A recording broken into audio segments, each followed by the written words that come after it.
এজন্য নেককার যখন জান কবজ করে ফেরেশতা, তো আল্লাহ নবী সাল্লাল্লাহু আলাইহি সাল্লাম বলছেন, কোন গ্লাস থেকে যেভাবে একটু কাট করিলে পানি যেমন আরামসে পড়ে, আল্লাহ নবী বলেন মালাকুল মউত আজরাইল ইমানদার নেককার ব্যক্তির সামনে এসে এভাবে ডাক দেয়, আইয়াতুহান নাফসুত তাইয়্যিবা, আইয়াতুহাল নাফসুল মুতমাইন্না, হে পবিত্র আত্মা, নিরাপদ আত্মা, তোমার আল্লাহর সন্তুষ্টি আর মাগফিরাতের দিকে বেরিয়ে আসো।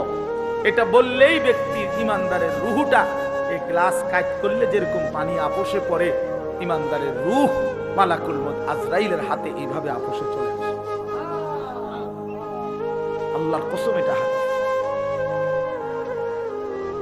আর যখন কোন নাফরমান পাপীর কাছে মালাকুল মউত আজরাইল এসে হাজির হয়, আল্লাহর নবী বলেন আজরাইল তখন আবার তাকে ডেকে বলে, আইয়াতুহান নাফসুল খাবিসা, হে খবিশ আত্মা, উখরুজি ইলা সাখাতিল্লাহ, তোর আল্লাহ নারাজি অসন্তুষ্টির দিকে আয়, বের হ।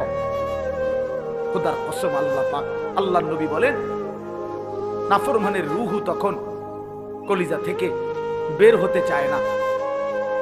তখন মালাকুল মউত আজরাইল খপ কইরা কলিজাটার মধ্যে ধইরা বেঈমানের রূহটা একটা টান দিয়া ছিঁড়ে ফেলে, একটা টান দিয়া ছিঁড়ে ফেলে। ছিঁড়িলেই রূহটা আইসা কণ্ঠনালীর মধ্যে এখানে আটকায়।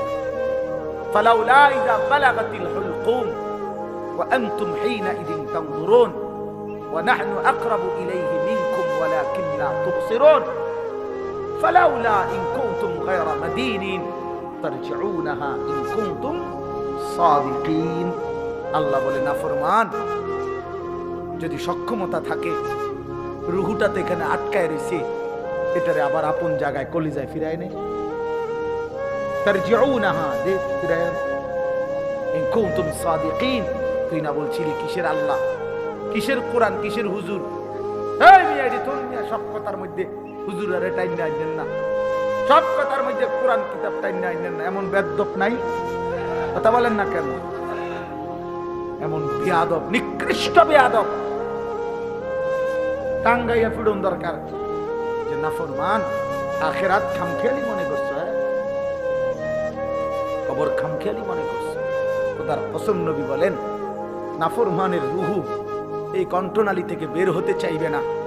আজরাইল ধইরা ছিঁড়া টাইনা হেসায়া